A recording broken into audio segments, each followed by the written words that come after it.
A gunshot ripped through the stillness of Cedar Ridge, echoing off the rocky slopes.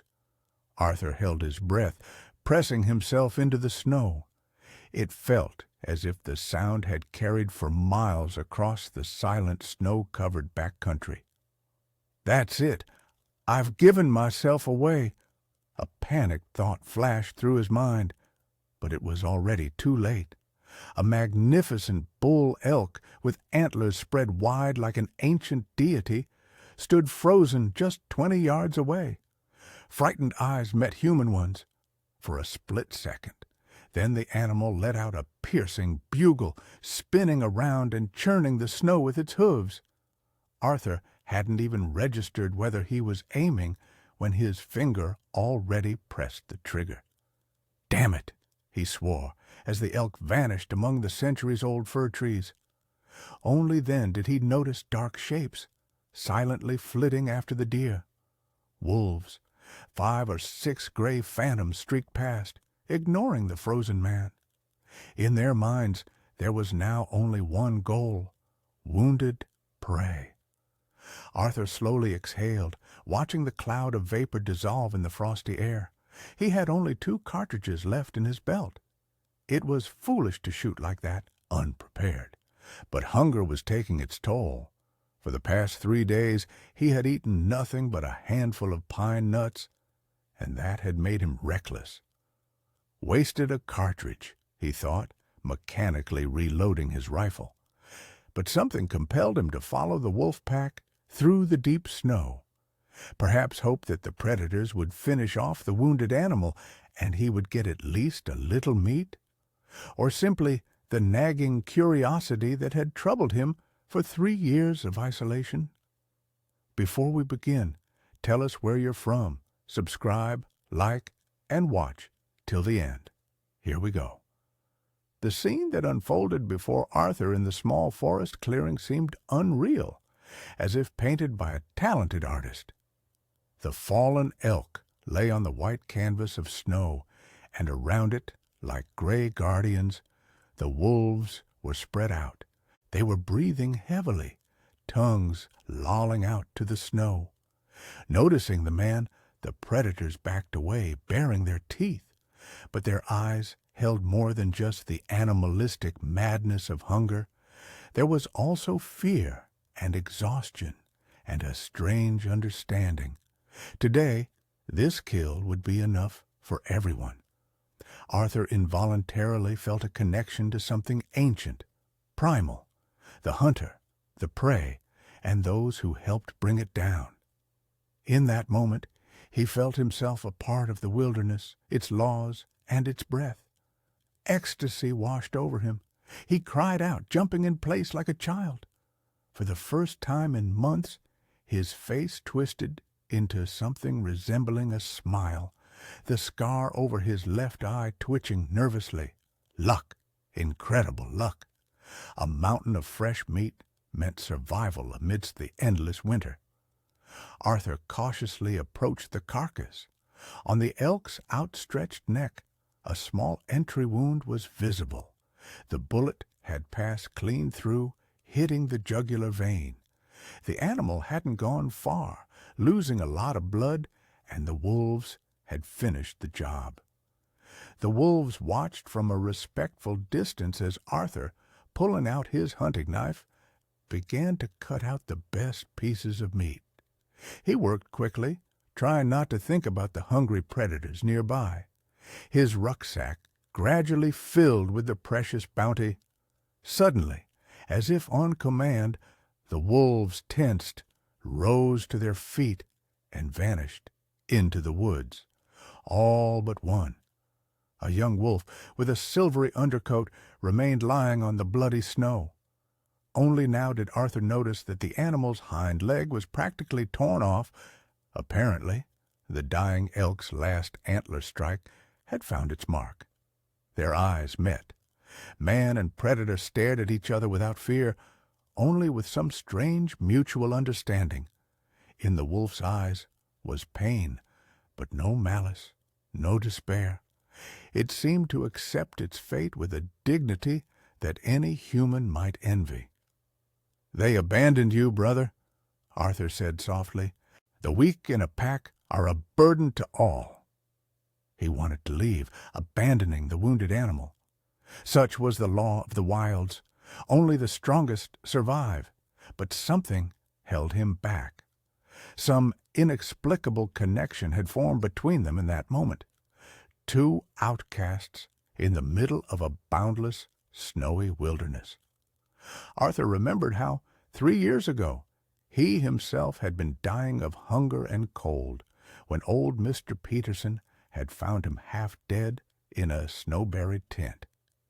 The old frontiersman hadn't abandoned him then, pulling him back from the brink, nursing him, and teaching him how to survive in the wilderness.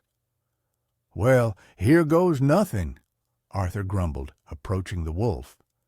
Once his name had been different.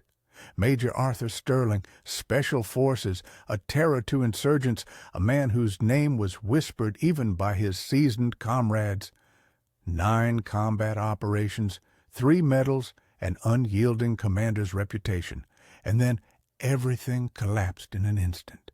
Arthur preferred not to recall that day, but memory every night insistently brought back images that made him wake in a cold sweat.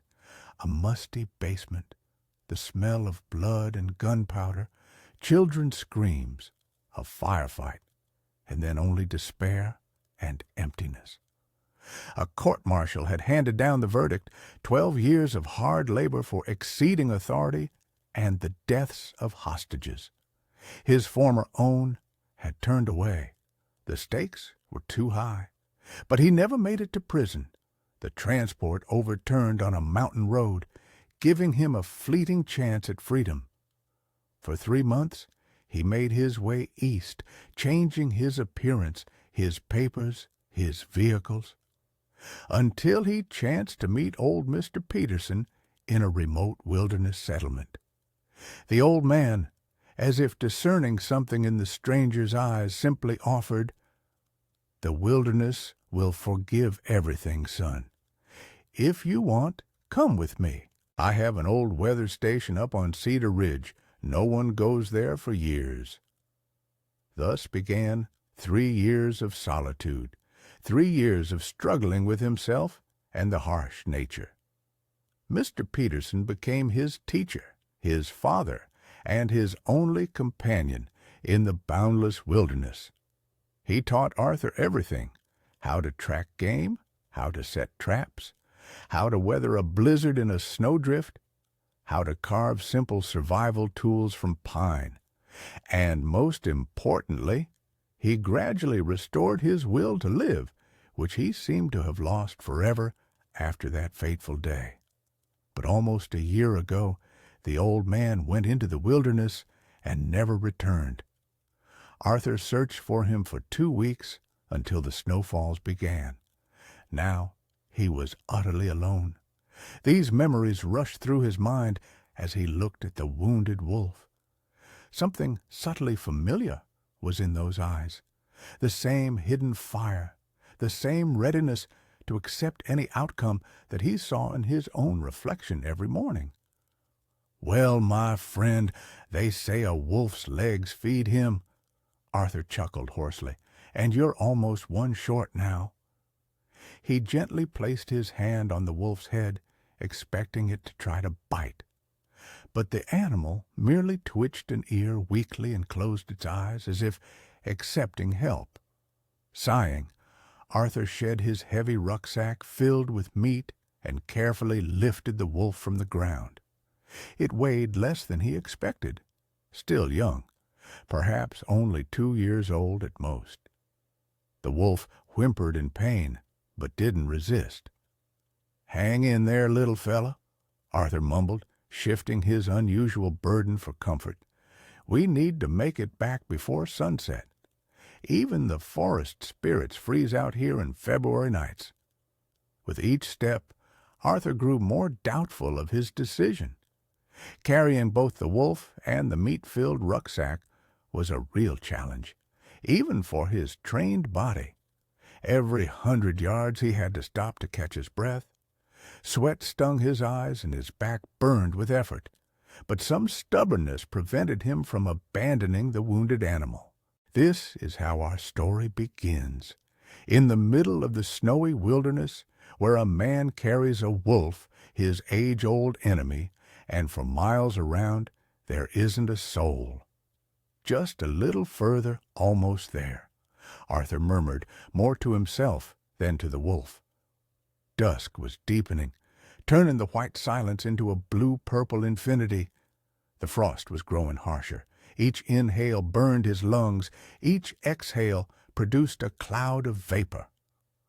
Arthur knew that in another half-hour it would become critically cold.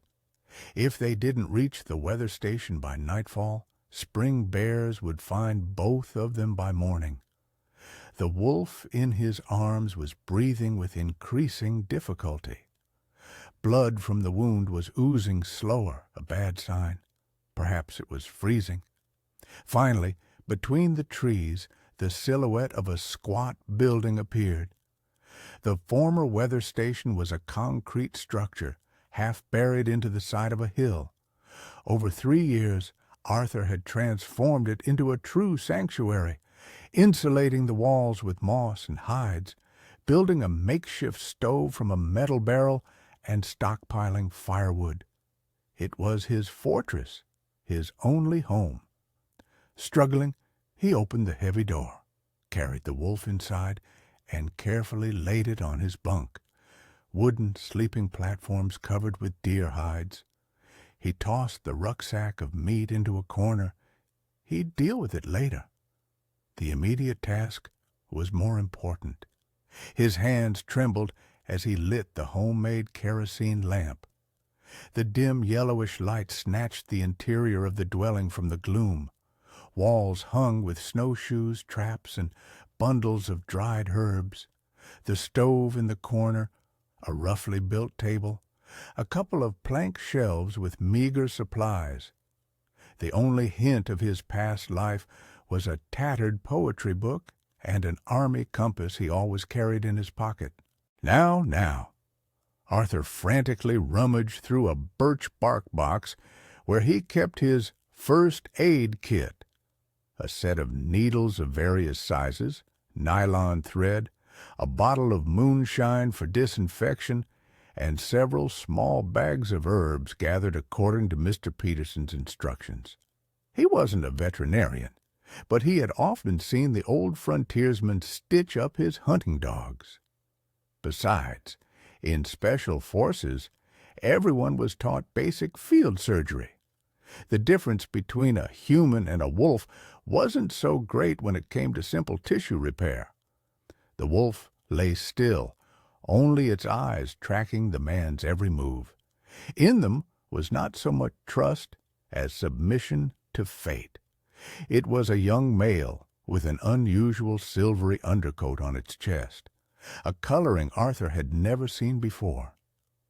"You'll have to bear with it," he mumbled, examining the wound. The hind leg was a sorry sight, torn muscles, a bone fragment protruding through the skin.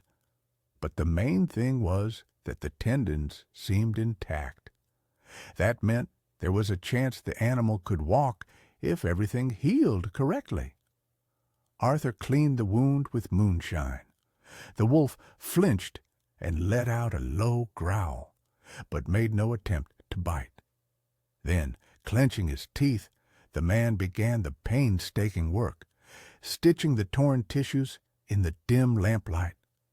The needle went into the flesh, came out, went in again. The nylon thread tightened, drawing the edges of the wound together. Blood stained his fingers, but the work progressed. 2 hours passed in complete silence. Arthur was so focused on his work that he forgot everything: the cold, the hunger, his own exhaustion. Finally, the last knot was tied. He wrapped the leg with a piece of clean cloth torn from an old shirt and leaned back wearily. "That's it, friend. Now only time will tell." He stood up, threw more wood into the stove, and placed a pot of snow on it for tea. Only now did he feel how tired he was. His arms ached, his back was numb from tension. He wanted to collapse and sleep. But first he had to butcher and hang the meat, otherwise it could spoil.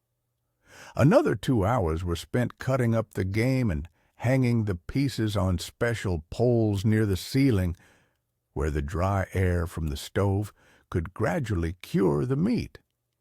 Some he cut into thin strips for drying, some he decided to freeze, storing it in a natural refrigerator, a niche in the wall facing north. When Arthur finally sank onto a rough wooden stool near the stove, holding a steaming mug of tea, an impenetrable wilderness night had already settled outside the window. The wolf dozed on the bunk, occasionally opening its eyes. At such moments it looked at the man strangely, attentively, discerningly, as if making a decision for itself. "What should I call you?"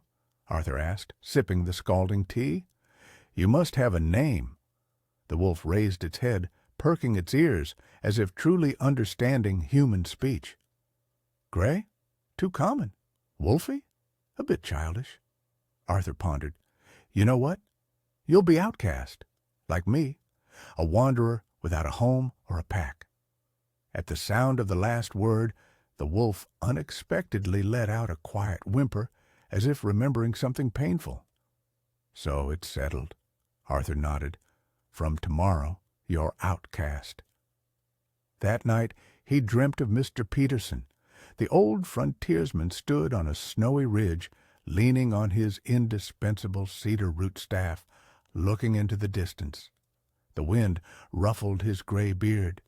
He was saying something, but the words were indistinguishable. Only the last phrase reached Arthur clearly. "Remember, son, there are no lone wolves in the wilderness. Everything is connected here. Learn to listen, and the forest will answer you." Arthur woke at dawn, struggling to open his eyes. He had slept sitting up, leaning against the wall near the stove, which had already cooled. A bone-chilling cold filled the room, but something was wrong. The wolf. He wasn't on the bunk. First thought, ran away. Second, died. He turned his head and froze in surprise. Outcast was sitting next to the stove, intently watching him with his yellow eyes. In his mouth he held a log. "Are you?" Arthur couldn't believe his eyes. "Do you want me to start the fire?" The wolf placed the log at his feet and crawled aside, dragging his bandaged leg. Incredibly, the animal seemed to understand that the stove was a source of heat, and firewood was what made the stove warm. "Well, I'll be." Arthur shook his head, getting up and stretching his stiff shoulders. "You're smarter than some people." He quickly started the stove, put a pot of water on, and cut several pieces of raw meat for the wolf. Outcast eagerly fell upon the food, gulping down large chunks almost without chewing. "Hey, easy there," Arthur chuckled. "You'll choke." The next few days settled into a strange but unexpectedly comfortable rhythm. Arthur attended to his usual tasks, chopping firewood, mending gear, reading his tattered book in the evenings. Outcast spent most of his time lying by the stove, but by the third day he began trying to walk. His bandaged leg healed surprisingly fast. By the end of the week, the wolf could already go outside, albeit with a limp. He learned to open the weather station door by nudging it with his paw and snout. Every morning began with Outcast waking Arthur with strange sounds, not a bark and not a howl, but something in between, as if he were trying to communicate in his own language. Arthur increasingly found himself talking to the wolf, telling him about his past, about combat operations, about that fateful day that changed everything, and surprisingly, the animal seemed to genuinely listen. He would cock his head, look into Arthur's eyes, sometimes letting out a soft rumble as if agreeing or disagreeing. One day, returning from hunting, Arthur found a dead rabbit at the weather station's threshold. Outcast sat beside the prey, his back proudly straight despite his limp. "Well, I'll be," Arthur grunted. "So you're hunting already?" The wolf whimpered softly, as if apologizing that the catch was so small. But for Arthur it was a true gift. The animal had returned to him instead of running off as soon as it could move. A month passed this way. Outside, blizzards raged, giving way to clear but unbearably cold days. The sun was rising higher, days grew longer.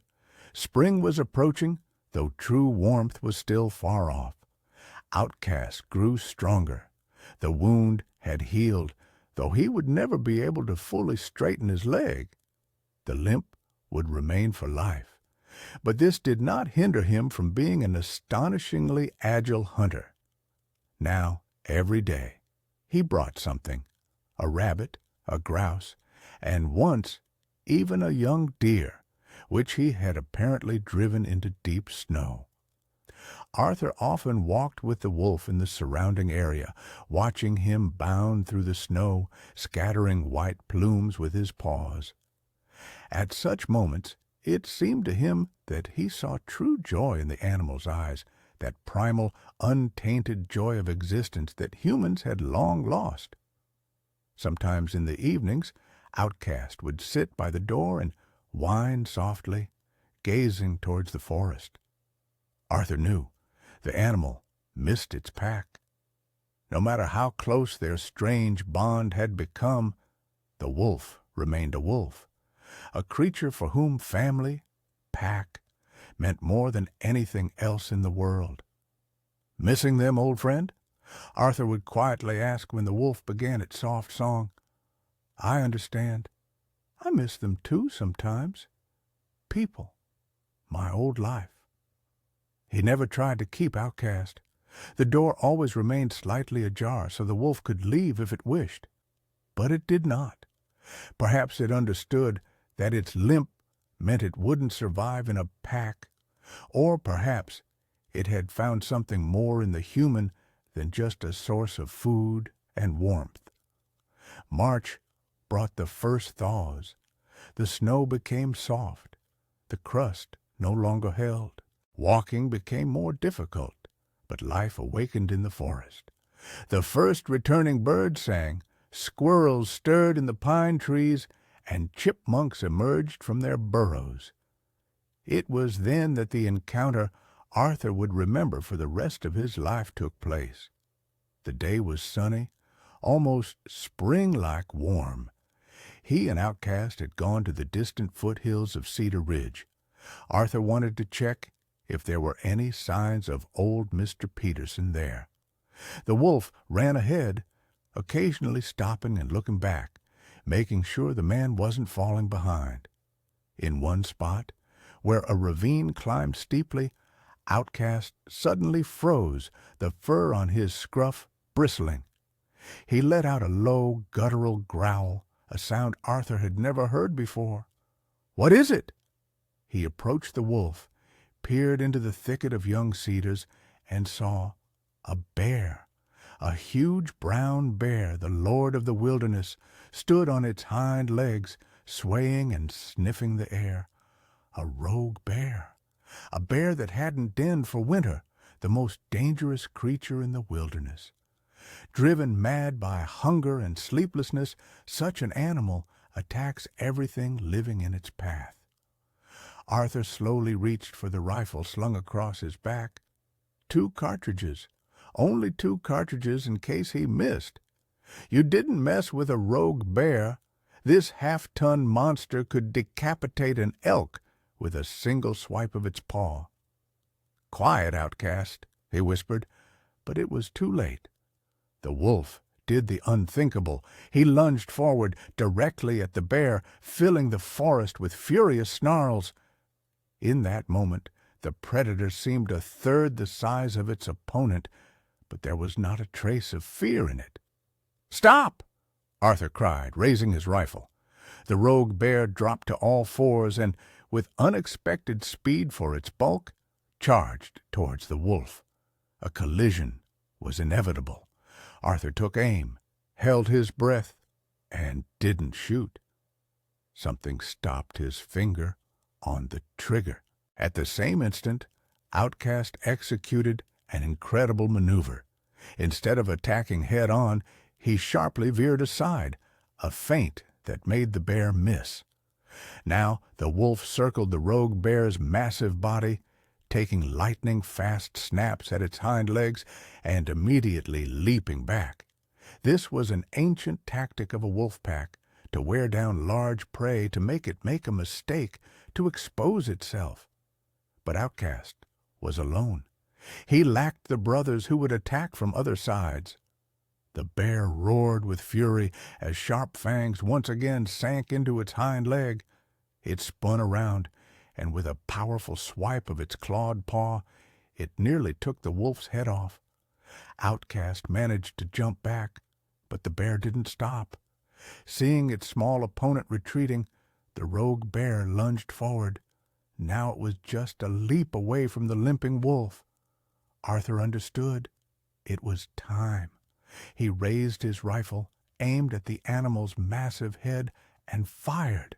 The roar reverberated through the wilderness, echoing off the cliffs. The bear staggered, but didn't fall. The bullet hit its shoulder, not its head. The wounded rogue bear turned towards the man, and such fury blazed in its small eyes that Arthur involuntarily stepped back. His whole world narrowed to those beads burning with insane fire and the snarling maw with yellow fangs. The rogue bear slowly advanced on him, favoring its wounded paw, but no less terrifying for it. Arthur reloaded his rifle. The last cartridge had to decide everything. His hands didn't tremble. Years of training kicked in. He aimed carefully, choosing a spot between the animal's eyes. And again, he couldn't fire in time. A gray flash shot from somewhere to the side, and Outcast, leaping, clamped his jaws onto the rogue bear's throat. The bear roared, trying to shake off the audacious wolf, but it held on with a dead grip, sinking its fangs deeper. A frantic carousel of brown and gray spun in the snow. Arthur couldn't shoot. He was afraid of hitting Outcast. Finally, the rogue bear managed to reach the wolf with its paw and flung it aside like a rag doll. Outcast flew several yards and lay still in the snow, a motionless heap. Something snapped inside Arthur. A wild primal rage flooded his consciousness. He dropped his rifle and pulled out the huge hunting knife from his belt. A gift from Mr. Peterson. "All right, come on then, you beast," he hissed through clenched teeth. The bear, bleeding from the wound in its throat, slowly rose to its hind legs. In that moment, it seemed like a mountain eclipsing the sun. Arthur tensed, ready for the last desperate lunge of his life, and then a shot rang out. Powerful, booming, unlike the sound of his own rifle.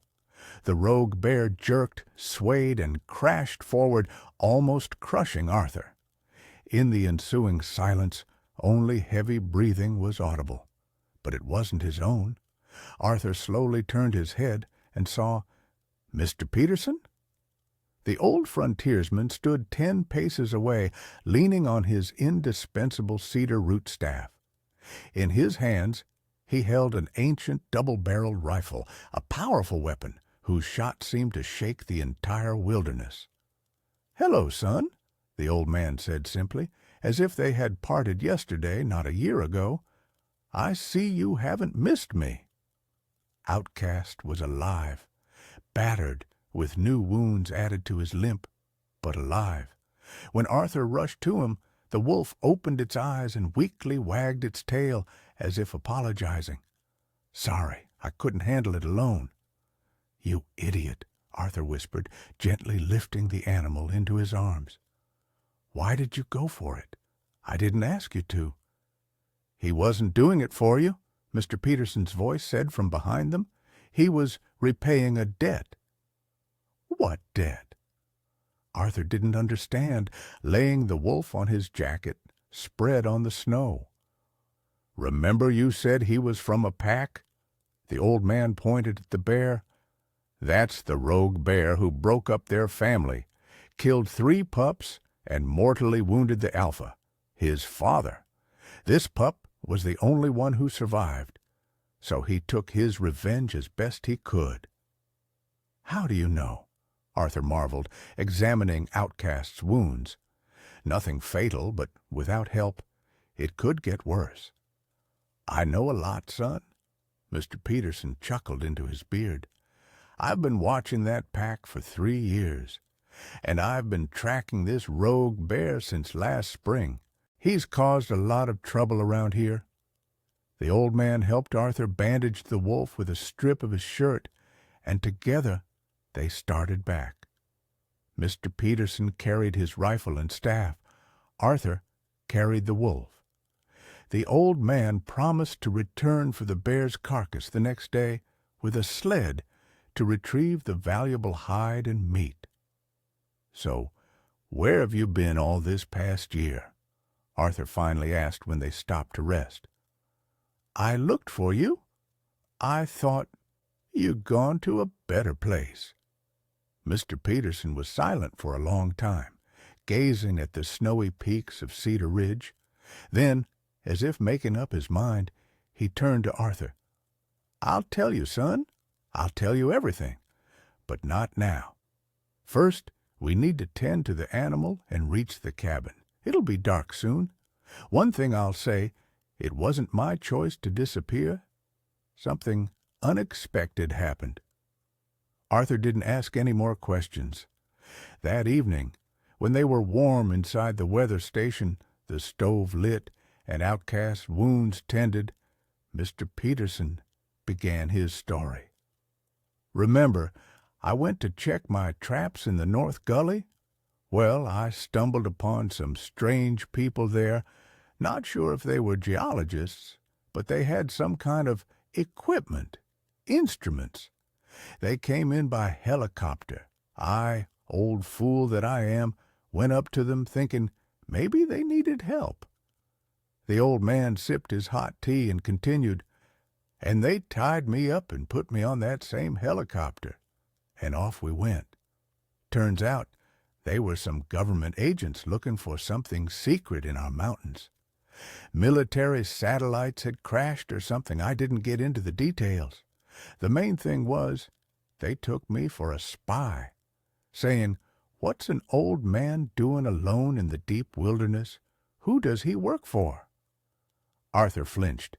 He knew what happened to those taken by men in suits. "Well, they held me for 3 months at some base of theirs, interrogating me.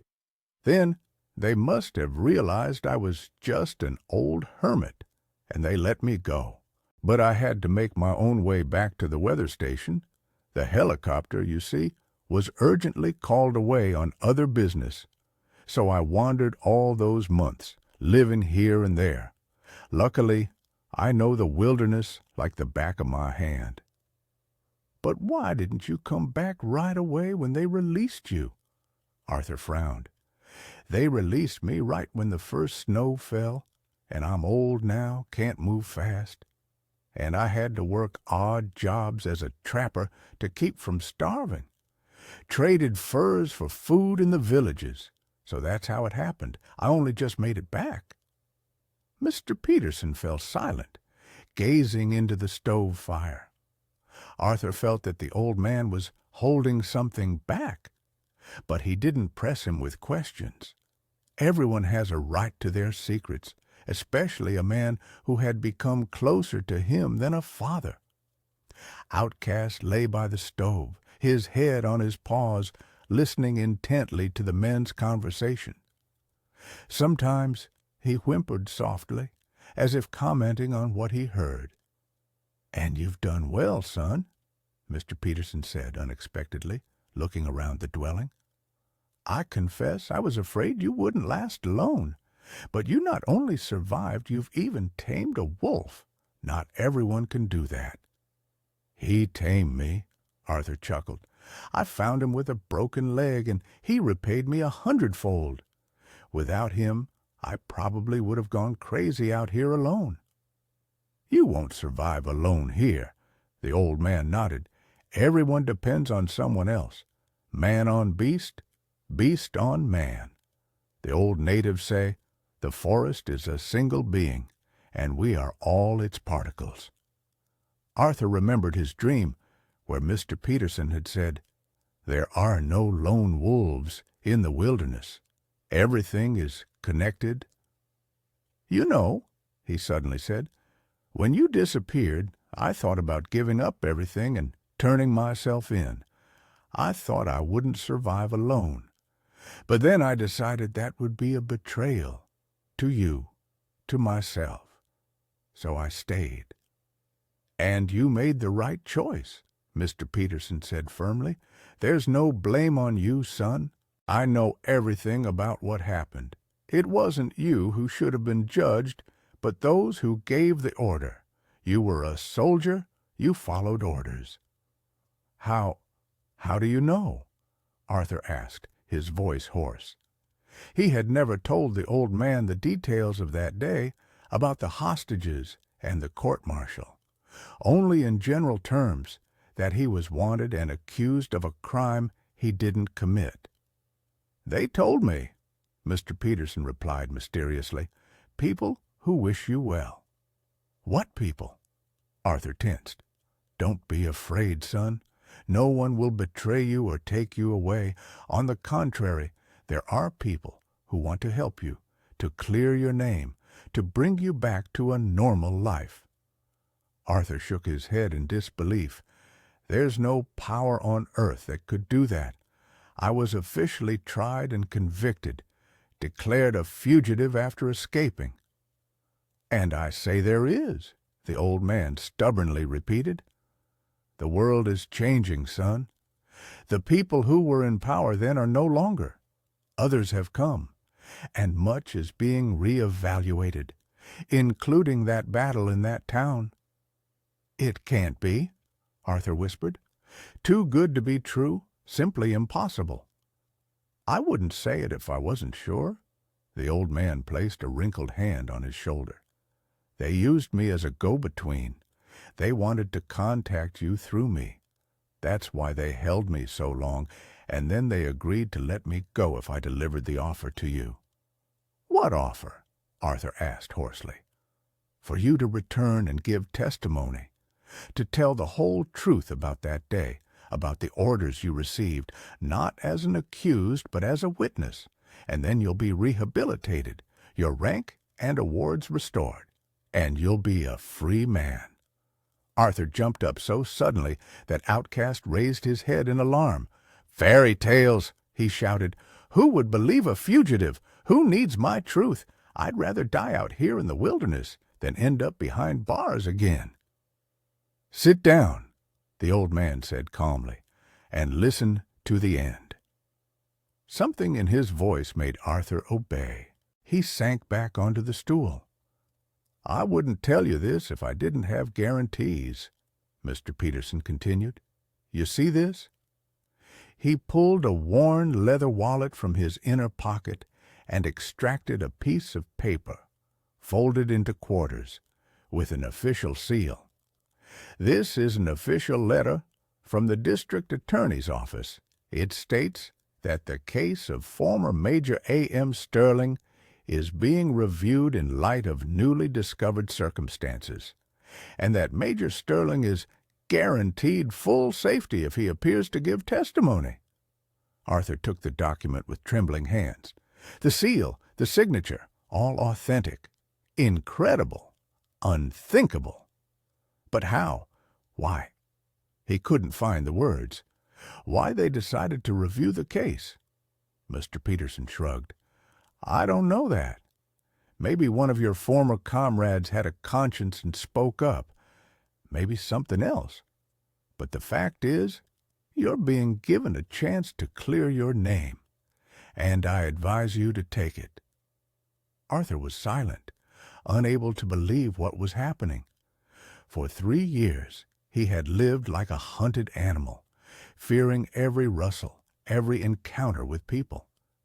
For 3 years he had hidden in the wilderness, having forgotten about a normal life. And now they were telling him he could return. I don't know," he finally managed. "It's too unexpected. I need to think." "Of course think." The old man nodded. "I won't rush you. But you understand, the offer isn't forever.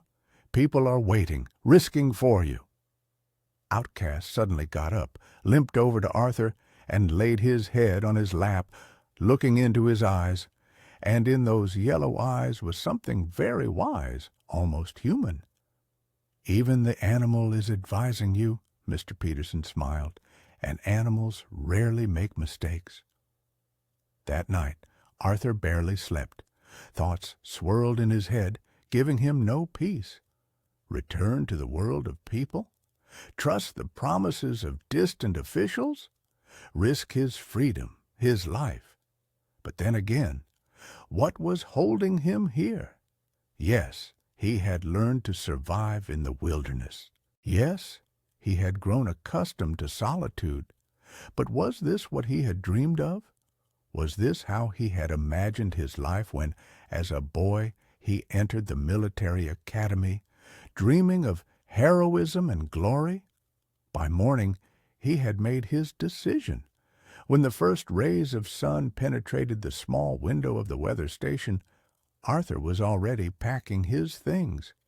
His few belongings easily fit into his old rucksack. The book, the compass, the hunting knife, a change of clothes, some dried meat. What else did a man need, returning from voluntary exile? Mr. Peterson, awake, silently watched the preparations. When Arthur tightened the last buckle on his rucksack, the old man simply nodded. "So, you've decided?" "I have," Arthur replied curtly. "If it's a trap, I have nothing left to lose anyway. And if not—" He left the sentence unfinished. The prospect of a normal life was too incredible to voice aloud. "You decided right." The old man rose and hugged him tightly. "I would have done the same in your place." "Are you coming with me?" Arthur asked. "Or are you staying?" "I'm with you, of course," Mr. Peterson chuckled. "First, I need to show you the way. And second, someone has to make sure everything's on the level." Outcast sat by the stove, watching the farewell scene intently. Arthur approached him, knelt, and put his arms around his neck. "Well, old friend, it's time for us to part. Forgive me. But the people are calling. Maybe, truly, I've earned forgiveness." The wolf whined softly and licked his cheek. "Now you choose. Go back to the forest, find a new pack, or stay here. You can hunt, your leg may limp, but it serves you. You'll survive." "The animal is coming with us," Mr. Peterson said unexpectedly. "He's not wild anymore. He won't survive alone." "But we're going to the city." Arthur was surprised. "What will he do there?" "We're not going directly to the city." The old man shook his head. "First, to my brother's place in Cedar Creek Village. He has a remote cabin there. We'll wait there until we can contact the right people, and my brother won't turn the animal away. He's used to such wonders." Arthur looked at the wolf doubtfully. "Will he go? Won't he run off along the way?" As if hearing the question, Outcast stood up and walked to the door, looking back at the men as if to say, "What are you waiting for? Time to go." "I told you," Mr. Peterson chuckled. "Animals are sometimes smarter than us. They know where their home is." Spring arrives unexpectedly in the wilderness. Just yesterday, deep snow lay everywhere, and today suddenly the streams sang, buds swelled on the trees, and a warm wind brought the scents of waking earth. They had been walking for 3 days now. Mr. Peterson confidently led them through thickets and ravines as if along invisible paths known only to him. Outcast ran alongside, sometimes going ahead to scout, but always returning. Resting by the fire, the old man told Arthur stories from his life. How he had served as a geologist in his youth, searching for ore in these mountains. How he then worked as a ranger in the nature preserve, and in retirement decided to leave people behind to settle in the wilderness. "Did you have a family?" Arthur asked one day, surprised he hadn't asked before. "I did," the old man replied curtly and fell silent. Much later, as the day drew to a close and they settled down for the night under a rock overhang, Mr. Peterson returned to the topic. "I had a wife, Anne, and a son, named Stephen, after my father." "And what happened to them?" Arthur asked cautiously. "They died." The old man looked into the fire, and the flickering flames danced in his eyes, making them resemble outcasts. "In '90, a train derailed. Many people died then." "I'm sorry," Arthur said softly. "I didn't know." "Oh, it's all right." Mr. Peterson waved a hand. "It was a long time ago. The pain has dulled, though it hasn't disappeared. Probably never will." He threw more branches onto the fire and continued. "And you know what the irony is? After their deaths, I went into the wilderness, thought I'd escape the memories, the pain. But it turned out, here in the silence, everything feels even stronger. Every minute, every day, you live with it." "Why didn't you return to people?" Arthur asked. "It was too late," the old man shrugged. "I had already gotten used to it. And I learned a few things in the wilderness. I understood that death isn't the end, that the souls of the departed remain close. You just have to learn to hear them." Arthur said nothing. He knew that many old-timers of the wilderness had their own strange beliefs. Something between Christianity, shamanism, and their own revelations born from an endless dialogue with nature. "Don't think I've lost my mind," Mr. Peterson suddenly chuckled, as if reading his thoughts. "Everyone deals with loneliness in their own way. Some talk to God, some to departed loved ones, and I to the wilderness, and it answers me." Outcast, lying nearby, suddenly raised his head and whimpered softly, looking somewhere into the darkness of the forest. "Like now," the old man smiled strangely. "Hear it?"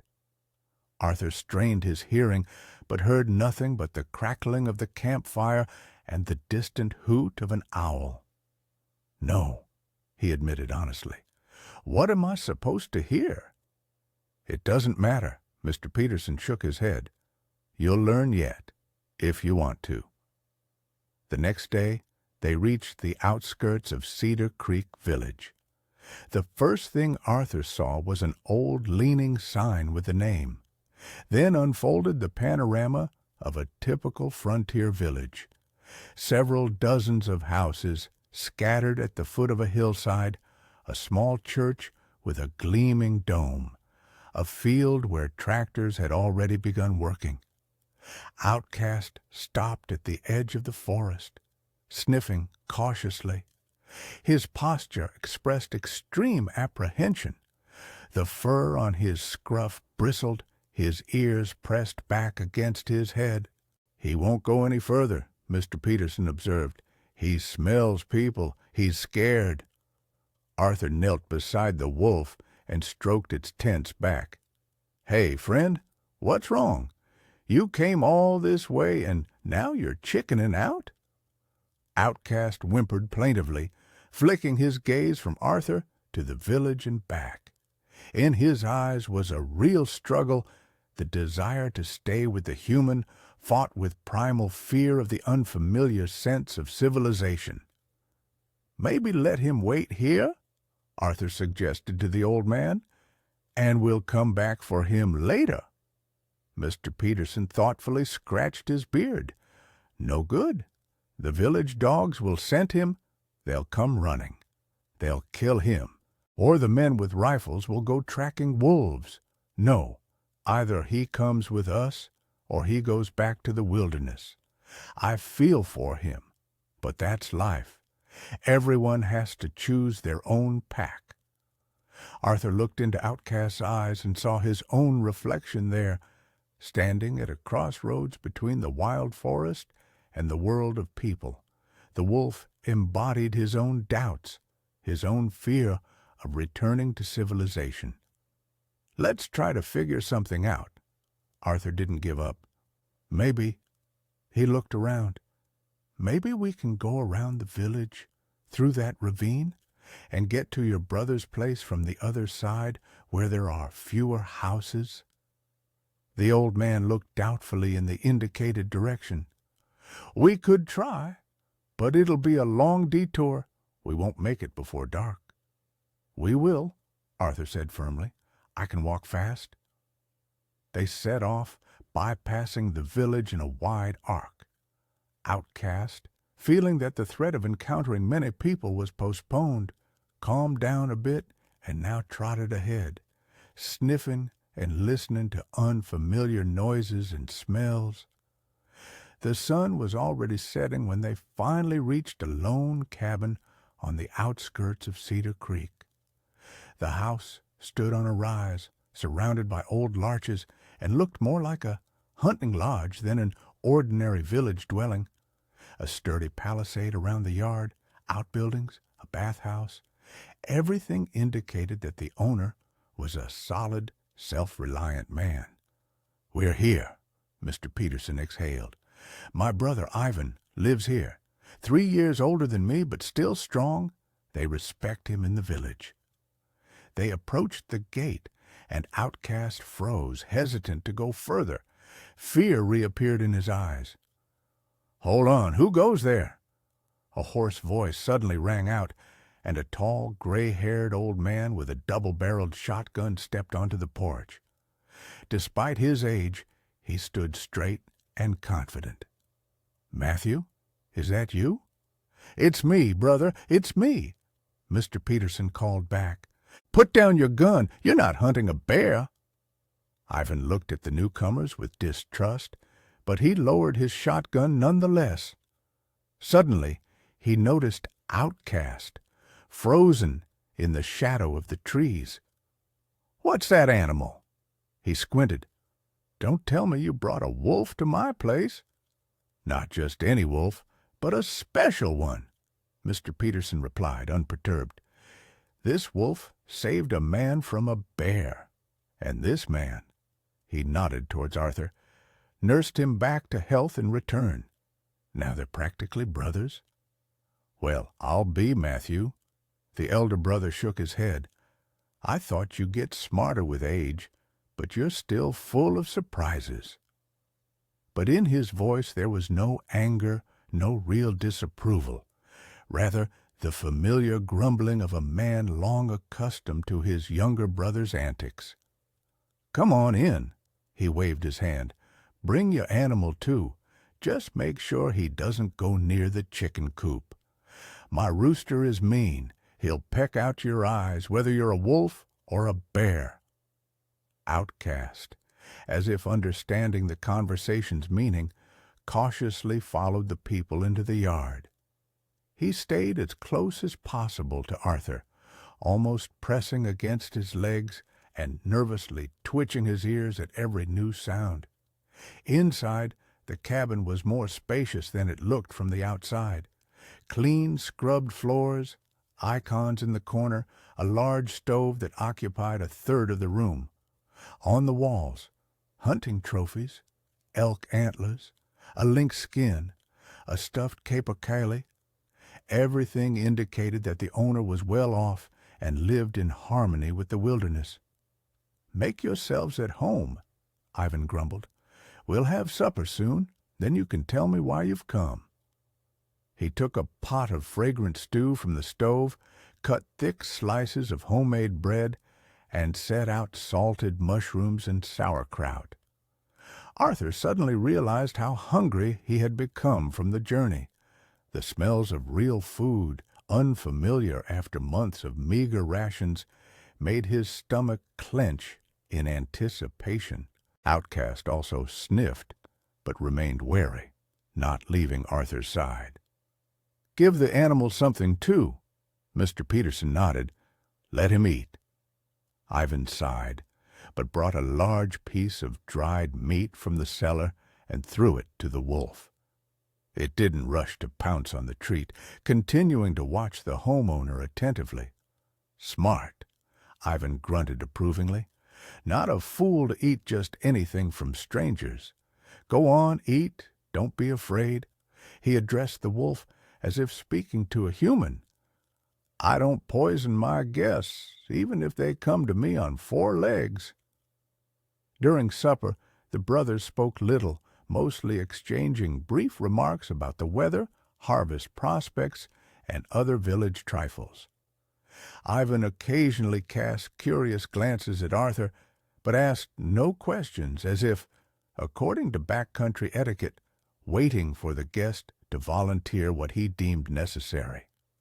Finally, when the dishes were cleared and a plump samovar and honey in a clay bowl appeared on the table, Ivan leaned back on the bench and directly asked, "Well, tell me why you've come. Matthew, I take it you didn't just decide to visit me." Matthew briefly explained the situation, not going into details about Arthur's past, but mentioning the possible rehabilitation and the need to contact the right people in the capital. So, Ivan thoughtfully stroked his beard, having listened to his brother. "You can stay as long as you need, a week, a month. There's plenty of room.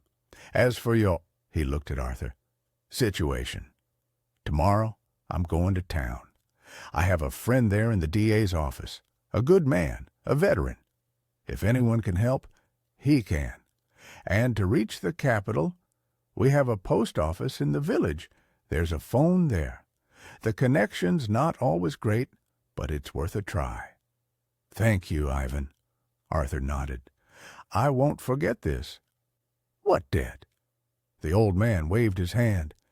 "Matthew's my brother, which means his friends are my friends. About the wolf, though." He looked doubtfully at Outcast, who had curled up at Arthur's feet. "I hope there won't be any trouble. We have a lot of dogs in the village, and people don't much care for wolves. If they find out I'm keeping a wild dog—" "He doesn't look much like a wolf," Matthew noted. "More like a large husky. If anyone asks, we'll say he wandered in from the forest. A wild hunting dog." Ivan shook his head doubtfully, but didn't argue. "All right, we'll try. But he'd better not leave the yard for now. Let him get used to things." And so it was decided. Arthur and Outcast were given a small summer room attached to the main house. It was cooler there, but no one would disturb them. Settling on a wide bench covered with an old sheepskin coat, Arthur lay sleepless for a long time, listening to the unfamiliar sounds of the village night. Dogs barking, cows mooing in the barn, the distant clatter of a diesel engine at the sawmill. Outcast was also awake. He lay nearby, his head on his paws, watching the door warily, as if expecting danger. "What's wrong, you silly thing?" Arthur whispered, stroking the wolf's coarse fur on its scruff. "No one will harm you here. I won't let them." But deep down, he himself wasn't sure. After so many years of solitude, returning to the world of people frightened him no less than Outcast. Vague anxieties, obscure premonitions of trouble kept him from sleeping. What if Matthew was wrong? What if all these promises of a case review were just a trap? What if prison awaited him, not freedom? He only fell asleep towards morning after tossing and turning all night. And again he had a strange dream. The old frontiersman on the top of the ridge, but now not alone, but with the wolf. Mr. Peterson was saying something, and the wind again carried his words away. The wolf, exactly like Outcast, only without a limp, looked directly at Arthur with its yellow eyes, as if trying to say something. He woke up to someone shaking his shoulder. Opening his eyes, Arthur saw Mr. Peterson leaning over him. "Wake up, son. Ivan's back from town. There's news." Ivan sat at the table in the main room, massive and grim like a storm cloud. Before him lay a battered folder with some documents. "Tell me," he demanded abruptly as Arthur stepped across the threshold, "who are you, really, and what have you done?" "Ivan," Matthew interjected, "don't start. He's a good man, and circumstances—" "No, let him tell me himself," his elder brother cut him off. "I spoke with Michael, the prosecutor, showed him that paper, and he brought me this." He slapped the folder.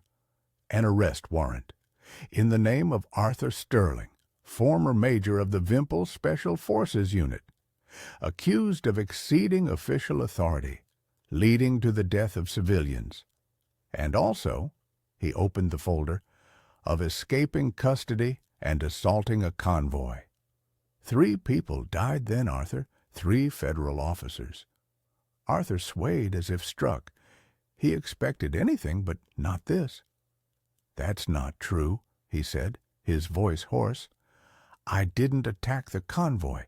The vehicle overturned on a mountain road. When I regained consciousness, everyone was already dead. And I ran only because I was afraid. They would accuse me of that, too." "Perhaps," Ivan nodded. "Michael also said the case was murky, and no papers regarding the review of your case had come to the prosecutor's office, and no one gave you any guarantees of safety. What do you say, Matthew?" He looked intently at his brother. "How do you explain this?" Matthew turned pale. His hands, resting on the table, trembled noticeably. "It can't be," he whispered. "They promised, swore everything was on the level. The paper is real, with seals." "Your paper is fake," Ivan said harshly. "As soon as Michael saw it, he said it was a forgery. The seal is wrong, the case number non-existent." "Who gave it to you, Matthew?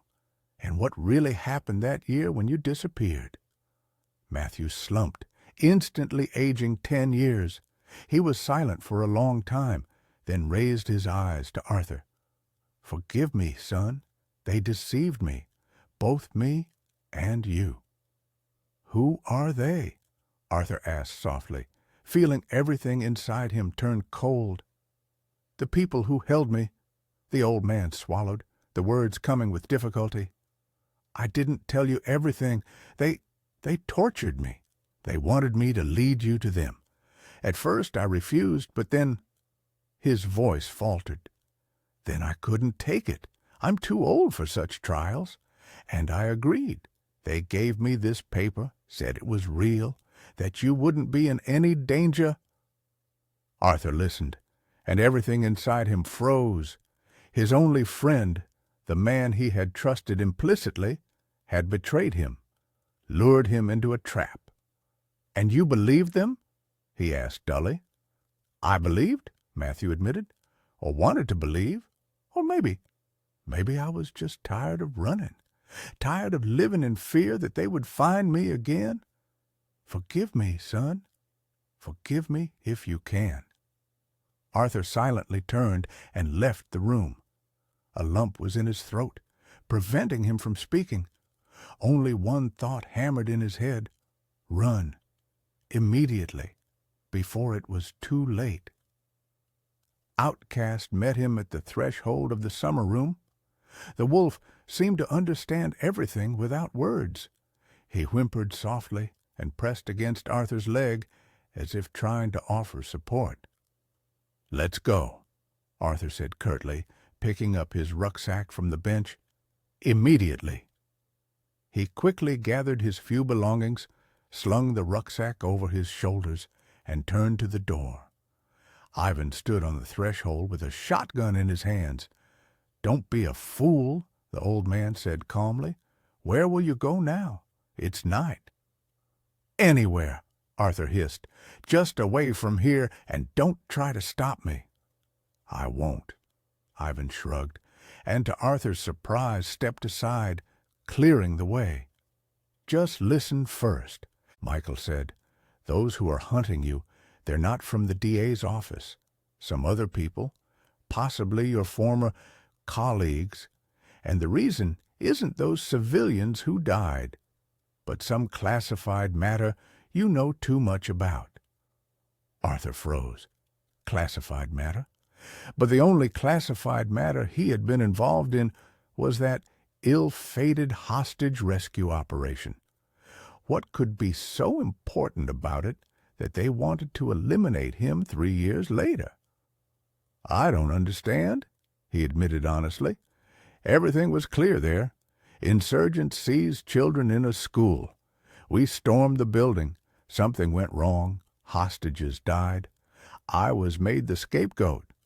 What could be classified here?" "I don't know," Ivan shrugged. "But the people hunting you are very influential and very dangerous. Michael advises you to immediately surrender to the DA's office.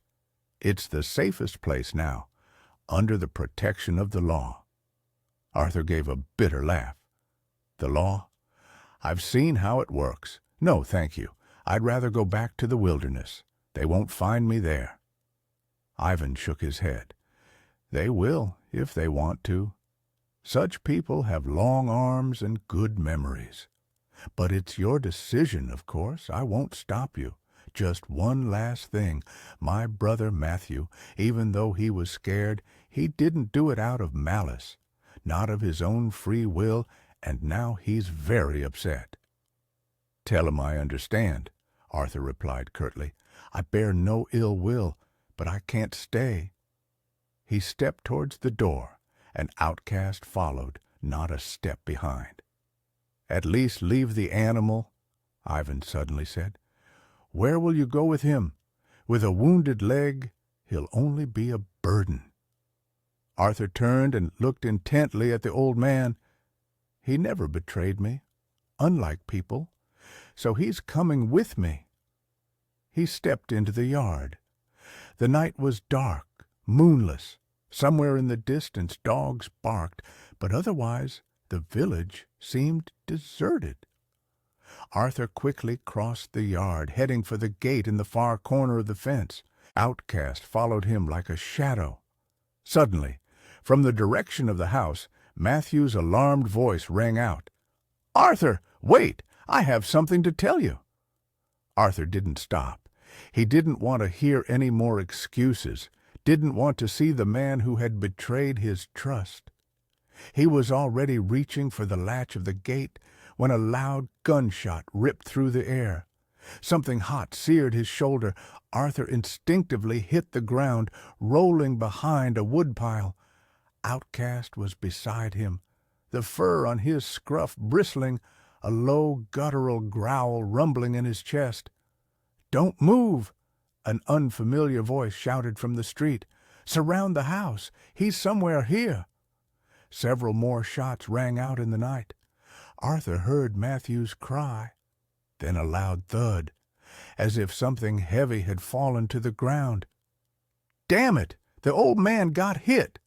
The same voice swore. "Faster! Find Sterling! He mustn't get away!"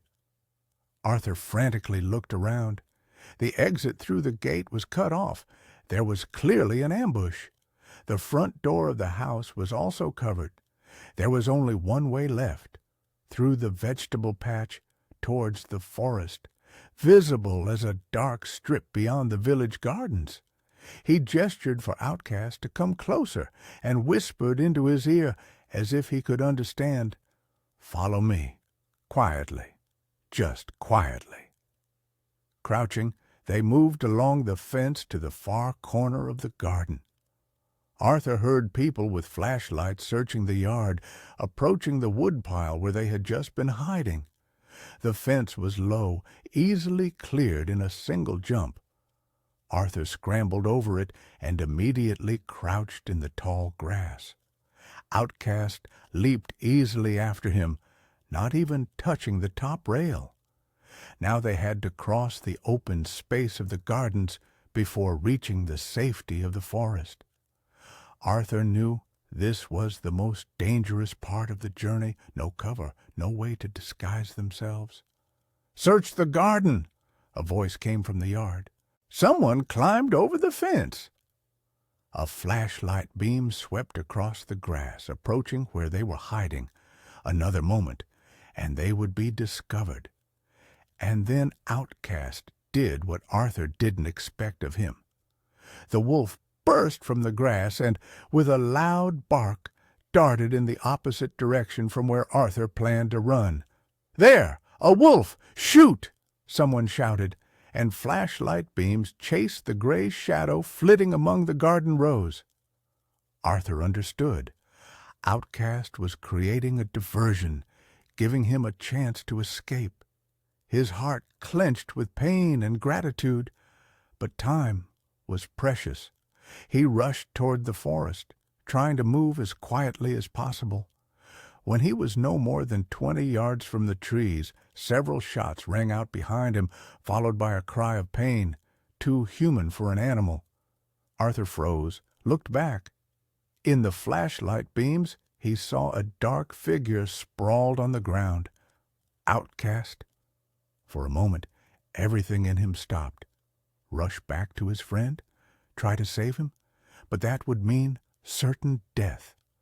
Outcast had given his life so that he could escape, and this final gift could not be refused. Clenching his teeth, Arthur turned and plunged into the forest. Branches lashed at his face, roots snagged his feet. But he ran, not caring where he was going, just to get further from the pursuers, from their flashlights and gunfire. When he had no strength left, he collapsed at the foot of an old larch, breathing heavily. His shoulder burned. The bullet had only grazed him, but the wound was bleeding. Taking a spare shirt from his rucksack, Arthur tore it into strips and awkwardly bandaged the wound. In the east, dawn was breaking. Arthur sat, his back against the tree trunk, looking at the brightening sky. One thought pulsed in his head. He was alone again. Mr. Peterson was dead. Outcast, most likely, too. What now? Where to go?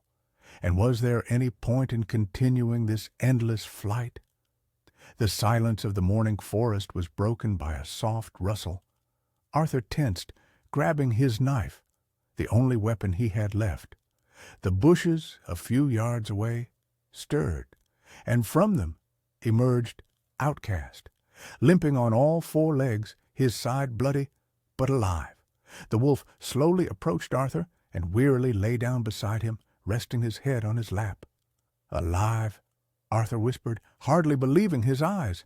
How did you get away?" Outcast weakly wagged his tail and closed his eyes. The fur on his side was matted with blood, but the wound didn't seem fatal. The bullet had grazed him, leaving a deep furrow. "Well, I'll be, old friend." Arthur gently stroked the wolf's head. "Looks like we both survived. Again." He rebandaged Outcast's wound with the same torn shirt, gave him water from a nearby stream. The wolf lapped greedily at the cold water, then wearily got to his feet, clearly ready to follow the man again. "Can you walk?" Arthur asked, though he knew the answer. "We need to keep moving. They'll probably be sweeping the forest." The first rays of sun were already breaking through the tree canopy when Arthur made his decision. Returning to the weather station was impossible. That would be the first place they'd look for him. and too many grim memories now lingered there. Run deeper into the wilderness? Continue living as a recluse in constant fear that one day they would find him?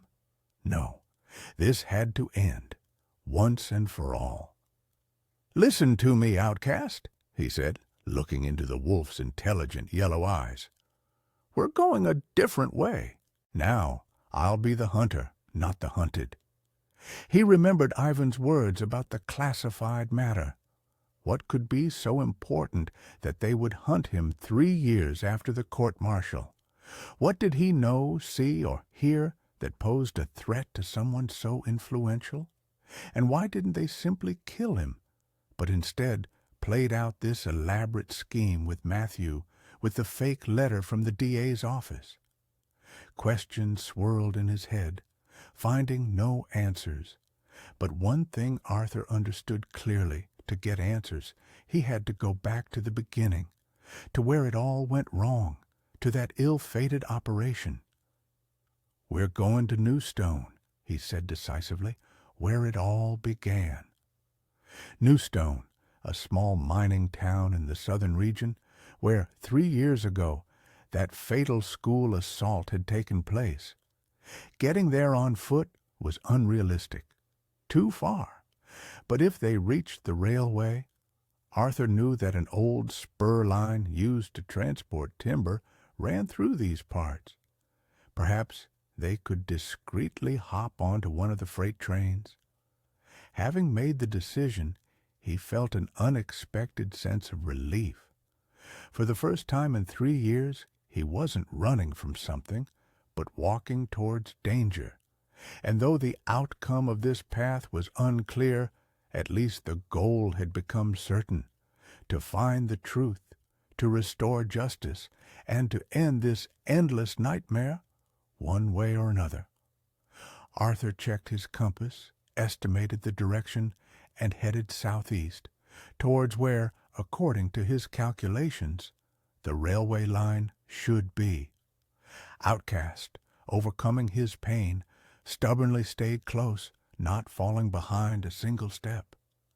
They only reached the railway by evening of the next day. All this time, Arthur avoided open spaces, kept to game trails, and skirted around villages and forest ranger stations. Several times they heard the sound of a helicopter circling overhead. It seemed the search was still ongoing. The wound on his shoulder had become inflamed, and a fever had set in. At night, Arthur shivered with chills, and only the exceptional endurance forged by years of service and wilderness life allowed him to continue. Outcast also had a difficult time. His side was swollen, and his limp had worsened. But the wolf didn't whimper or complain, only occasionally stopped to catch his breath. The railway spur ran through an old clearing, a narrow-gauge line winding among stumps and young growth. The ties had long rotted, the rails were rusty in places, but the line was still in use. Fresh tracks of a train were visible on the rails. "Now we wait," Arthur said, sinking onto a fallen tree near the embankment. "Trains are rare here. It might be a day or two before the next one appears." They settled in a thicket of young spruces, from where the track was clearly visible. Arthur lit a small fire, trying to ensure the smoke didn't betray their presence, and boiled water for tea. Food was almost gone. A few hardtack biscuits and a piece of dried meat. But that wasn't the main problem now. The night passed uneasily. The fever worsened, and at times Arthur felt delirious. In his semi-conscious state, he saw Matthew insistently saying something, pointing towards the rising sun. Visions were replaced by nightmares, where he relived that fateful assault again and again, saw the faces of the children he couldn't save. He awoke to Outcast insistently nudging his face with his nose. Opening his eyes, Arthur saw that it was almost dawn, and in the distance, about 2 miles from their hiding place, A freight train was slowly approaching the station. "It's time," Arthur rasped, struggling to his feet. They hid by the embankment, waiting for the train to pass the station and pick up speed again. The train was long, dozens of flat cars laden with logs, covered with tarpaulins, a perfect hideout for two fugitives. When the last car passed the station, Arthur signaled to Outcast. They darted from cover and ran along the embankment, parallel to the accelerating train. For a wounded man and a limping wolf, this was an almost impossible task, but there might not be another chance. Seizing the moment, Arthur grabbed the handrail of one of the flat cars and pulled himself up. Then, turning, he extended a hand to Outcast. "Come on, jump!" The wolf took a run and leaped. Its front paws scrabbled at the edge of the flat car, but its hind legs didn't reach. A second, another, and it would fall under the wheels. Arthur lunged forward, grabbed Outcast by the scruff, and with one powerful movement hauled him onto the flat car. They collapsed among the logs, breathing heavily. They had made it. Now they just needed to find a more secluded spot and hide. The flat car wasn't heavily loaded. Gaps remained between the stacks of logs, into one of which the fugitives squeezed. Everything above was covered with a tarpaulin, which protected them from both the rain and prying eyes. "We'll live," Arthur whispered, settling into his cramped shelter. Outcast lay beside him, resting his head on his lap. The train clattered rhythmically, carrying them further and further away from their pursuers, from the place of Matthew's death, from 3 years of solitude in the deep wilderness, towards uncertainty, danger, and possibly death.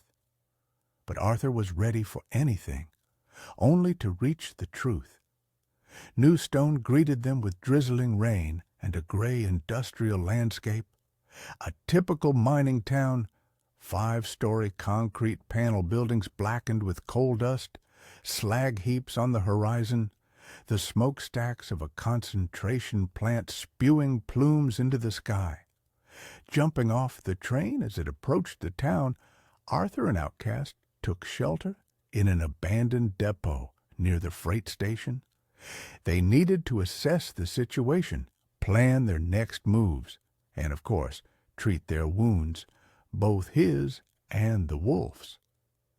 After 3 days on the road, the fever had subsided a little, but his shoulder still ached, and the wound looked inflamed. Outcast was doing little better, though the bleeding had stopped.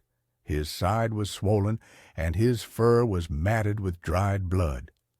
In the depot, they found a rusty pump with icy water. Arthur washed himself, drank, then carefully cleaned both wounds. It was a pity there was no alcohol, or at least iodine. In the wilderness, such remedies were a luxury. "Never mind, we'll get through this," he said, bandaging Outcast with a strip from his shirt. "The main thing now is to find the school, that very one." School number 6 in New Stone, that was where the tragedy unfolded, costing the lives of 23 hostages and 5 Special Forces officers. It was there that Arthur gave that fateful order, after which his life went off the rails. Waiting for darkness to fall, they emerged from the depot and cautiously moved along the edge of town. Arthur made Outcast walk 10 paces behind him. It was safer that way. A lone man might go unnoticed, but a man with a large wolf-like dog would certainly be remembered. He found the school without difficulty. It was located in the older part of town, surrounded by similar old 5-story buildings. A 3-story brick building built, judging by its architecture, in the 50s. The windows were dark. The school day had long ended. No one in the yard, only the wind chasing scraps of newspapers and empty swings swaying. Arthur hid in the shadow of a transformer shed opposite the school. Outcast lay beside him. What next? What did he hope to find here? Answers, evidence. 3 years had passed. What evidence could there be now? And then it hit him. The school caretaker's lodge. The old caretaker who had worked there even then during the assault. If he was still here, he might be able to tell them something important. Something Arthur hadn't known or noticed that day. He carefully circled the school building and saw a small annex with a separate entrance. The caretaker's lodge. A light was on in the window. So, someone was inside. The question was it the right person, and how to make him talk? Arthur gestured for Outcast and whispered something in his ear. The wolf quietly moved aside and lay down in the bushes. The plan was simple and risky at the same time. Knock on the door. Introduce himself as a journalist collecting material about the tragedy. If the caretaker was the same as 3 years ago, perhaps he wouldn't recognize Arthur. Then, during the assault, the team leader had been masked and wearing body armor, and if not, he would have to improvise. He knocked on the door of the lodge. Inside, a shuffling sound. Then the door partially opened, and Arthur saw a gaunt old man with a disheveled gray beard. "What do you want?" The old man grumbled discontentedly. "The school's closed." "Good evening," Arthur said as amiably as possible. "I'm a journalist, writing an article about the tragedy that happened here 3 years ago. I'd like to ask a few questions." The caretaker's face instantly changed. He seemed to close off, a deep furrow appearing on his brow. "I don't know anything," he mumbled. "I wasn't working here then." A lie. Arthur distinctly remembered this old man. He was the one who had given them the school floor plan before the assault, pointed out the locations of emergency exits. "And the previous caretaker? Maybe you know where to find him?" Arthur persisted. "It's important."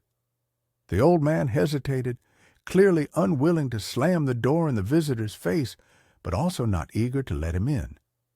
"He died," the caretaker finally said, "a year ago. Heart attack. And anyway, who are you?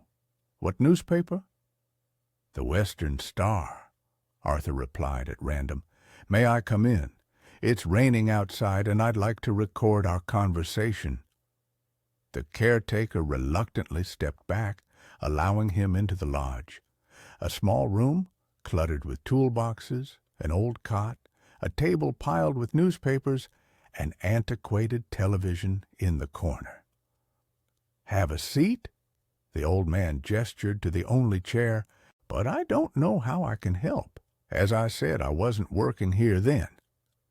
"But the records say otherwise," Arthur said calmly, deciding to go for broke. "That it was you, Mr. Johnson, who provided the school plan to special forces and advised them before the assault." The old man paled. His hand trembled, spilling tea from the mug he was holding. "How did you—" he began, but broke off, scrutinizing Arthur's face. "I know you. You're that officer, the one who led the assault." Denial was pointless. Arthur nodded. "Yes, that's me. And I need the truth, Mr. Johnson, the whole truth about that day." The old man sank onto the cot, his hands visibly trembling. "You shouldn't have come here," he said softly. "They're looking for you. Even here, in this remote place, there are wanted posters with your picture." "I know," Arthur nodded, "but I have no choice. Something has been bothering me all these years. Something doesn't add up in the story of that assault, and I want to know what it is." The caretaker was silent for a long time, staring into a corner of the room. Then, as if deciding, he looked up at Arthur. "I didn't tell you everything then, and I didn't show everything on the school plan."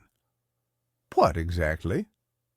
There was another exit, underground, an old Cold War-era bunker converted into a bomb shelter. It connected by a tunnel to the basement of the neighboring building, the mine administration office. Arthur tensed. He hadn't been told anything about this tunnel, not in the briefing before the operation, nor in the case materials afterward. Why did you conceal this information? The old man looked away. I was ordered to. By whom? A man from the agency. He arrived the day before the assault. Said it was classified information, that the insurgents shouldn't know about it, and that you, the Special Forces, didn't need to know either, that they were in control of everything themselves. Pieces of the puzzle began to fall into place in Arthur's mind. An underground passage that no one knew about, an agency man demanding secrecy. And what happened next? Did you see anything unusual on the day of the assault? Perhaps someone leaving through that tunnel? Mr. Johnson was silent for a long time, struggling with himself. Then, as if deciding, he said, I saw 2 men in masks escort someone through the tunnel, in handcuffs, with a bag over his head. That was half an hour before the assault began. I thought they were your people, Special Forces, taking out one of the hostages. But now, he trailed off. Now you think otherwise? Arthur asked softly. Those men didn't look like Special Forces, and the captive was too tall for a child. It was an adult man. But there were no adult men among the hostages, only children and a few teachers. Arthur felt a chill run down his spine. What if the entire school seizure, the entire tragedy, was just a cover for some other operation? What if the real goal wasn't a terrorist attack at all, but, what, a kidnapping, an assassination? Did you tell anyone about this? He asked. No. The old man shook his head. After the assault, people from the agency came, had a talk, explained that I hadn't seen anything like that, and if I dared to talk, my son would go to jail. He was on probation then for a fight, so I kept quiet all these years. Why are you telling me now? The old man gave a bitter laugh. My son is gone. Died 6 months ago in the mine, a cave-in, and I have nothing left to lose. I've lived my life. He paused, then continued. You know, every night I dream of those children, the ones who died. They look at me and ask, Why, Grandpa? Why didn't you tell the truth? What can I tell them? That I was afraid, that I was saving my son. Arthur placed a hand on the old man's shoulder. You're not to blame. Those who use children as pawns in their game are to blame. And I swear I will find them and make them answer. Suddenly, outside, there was the screech of brakes and the slamming of car doors. Arthur rushed to the window, cautiously peering through the curtain. 2 black SUVs without identifying marks stopped at the school gate. Men in civilian clothes, but with military bearing, got out. They're here for me, Arthur said softly. They tracked me somehow. The old man paled. Back exit, faster. He threw open a narrow door leading to a utility room. From there, stairs led downwards. Is that the tunnel? Arthur quickly asked. No, that's just an exit to the yard on the other side of the building.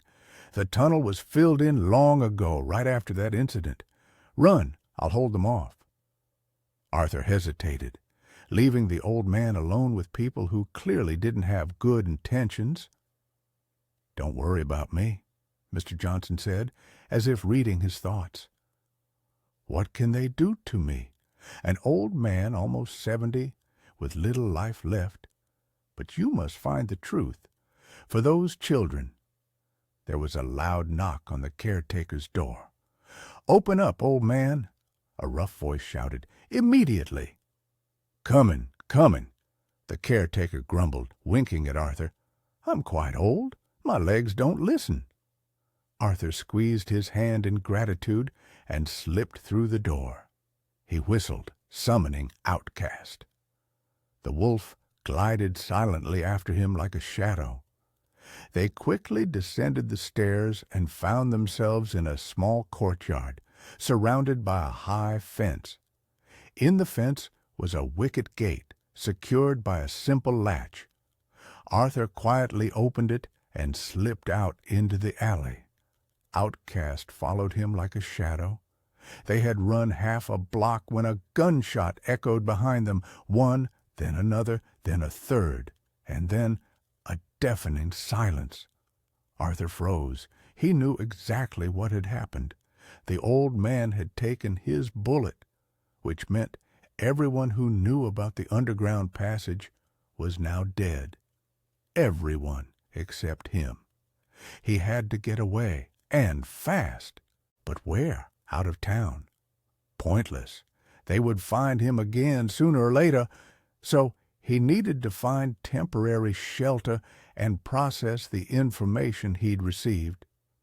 He remembered the mine administration office the old man had mentioned. If the underground passage led there, perhaps some traces, documents, or clues remained. What if the answer had been right in front of him all this time? "Come on," he whispered to Outcast, and they melted into the darkness of the alleys, heading towards the northern outskirts of town, where the mine administration building loomed, a grim concrete box, a symbol of a bygone era. As he approached the building, Arthur realized he had been anticipated. No lights in the windows, no guards at the entrance, but the same black SUVs from the school were in the parking lot. So the agency men were also looking for something in the mine administration, and this confirmed his suspicion. The key to the whole story was hidden right here. Circumnavigating the building, he found an unlocked side door. It seemed the pursuers hadn't been too concerned with secrecy, confident that no one would bother them in the middle of the night. Arthur cautiously slipped inside, gesturing for Outcast to wait outside. The wolf snorted in displeasure, but obeyed. Inside, the building was a true labyrinth of corridors and offices. Arthur moved as silently as possible, listening to every sound. Muffled voices drifted from somewhere below. So, they were in the basement, where that underground passage from the school was supposed to end. Finding the stairs down was not difficult. Fire safety signs clearly indicated the way. It was harder to descend them without betraying his presence. The old steps creaked treacherously underfoot. On the lower floor, the air was stale and musty, typical of basements. Dim ceiling lights barely pushed back the gloom. The voices grew louder, and now Arthur could distinguish individual phrases. All documents were destroyed back then in 2011, right after the operation. Someone with a distinct southern accent was saying, "Why did we even come here?" "Because Sterling is here." Another voice, low and hoarse, replied, "My sources never make mistakes, and if he's alive, then someone did blab. The old caretaker, most likely. It would have been wiser to eliminate him back then, but Command decided otherwise." "What's so important that Sterling knows? He didn't even see who we took out through the tunnel." "No, but he can put two and two together. Remember that no assault was actually planned until he gave the order to begin the operation. No one expected him to show such initiative." Arthur froze, feeling his blood run cold. What did "no assault was actually planned" mean? He had received the order to assault from command, after all. "Oh, come on," the first voice dismissed. "He would have been court-martialed anyway. Just lucky he made such a convenient scapegoat. Convenient, I don't deny, the second agreed. But now we must finish what we started. Find him and eliminate him before he finds out who exactly that captive was who was taken out through the tunnel. The voices grew louder. The speakers were clearly approaching. Arthur quickly looked around and ducked behind a stack of old crates in the corner of the corridor. His heart pounded wildly, and his hand instinctively went to his belt, where his pistol always used to be. But now there was only his knife, a weak defense against armed professionals. Two men in dark suits passed his hiding place. One, with a distinct scar across his cheek, Arthur recognized instantly. It was Semyon, the agency officer who had coordinated that very operation 3 years ago. The second was unfamiliar, younger, leaner, with a neatly trimmed beard. "All right, nothing here," Semyon said irritably. "Let's go to the hotel. We'll sweep the area in the morning. If Sterling really did visit the old man, he couldn't have gone far." When the footsteps faded, Arthur emerged from cover. He was shaking with rage and the realization of the monstrous betrayal. All this time he had been used as a pawn, a sacrificial lamb in some dark game. And the children, innocent children, had paid with their lives for someone's operation to kidnap or eliminate an unknown prisoner. Composing himself, he moved deeper into the basement, towards where Semyon and his partner had come from. The corridor ended in a heavy metal door with a keypad lock. Next to the door hung a sign, "Restricted Archives. Entry requires Level A clearance." The lock was modern, electronic, impossible to crack without specialized equipment. But the door was ajar. Apparently, Semyon, in his haste, hadn't completely closed it. Inside the archives, chaos reigned.